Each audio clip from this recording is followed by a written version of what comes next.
Wang Yi, le japonais Kono Taro et la sud-coréenne Kong Kyung-hwa ont échangé leur point de vue sur la coopération trilatérale et d'autres questions régionales et internationales.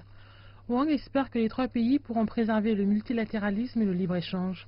Il s'agit de la première rencontre de ce genre au cours des 3 dernières années. La réunion se déroule à un moment où les tensions commerciales entre Tokyo et Séoul ne font que s'aggraver. Durant la rencontre trilatérale, les 3 ministres des Affaires étrangères se sont rappelés de l'histoire de la coopération entre les 3 pays au cours de ces 2 dernières décennies.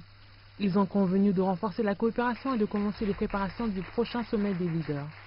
Wang a indiqué que peu importe les changements dans la situation internationale, les 3 pays ont convenu de préserver le multilatéralisme et de faire en sorte que la coopération entre les 3 pays devienne la base de la sécurité dans le nord-est de l'Asie. Il a ajouté que les 3 pays avaient accepté d'approfondir la coopération en matière de politique macroéconomique et d'ouvrir la voie au libre-échange et à l'économie ouverte. En ce qui concerne la sécurité dans la péninsule coréenne, le chef de la diplomatie chinoise espère que les 3 pays pourront jouer un rôle constructif et atteindre l'objectif de la sécurité à long terme dans la péninsule coréenne. Durant la réunion trilatérale, ils ont également convenu de conclure les négociations sur le RCEP, l'accord de libre-échange englobant 16 pays de la région. Ils vont aussi accélérer les négociations sur l'accord de libre-échange dans les 3 pays.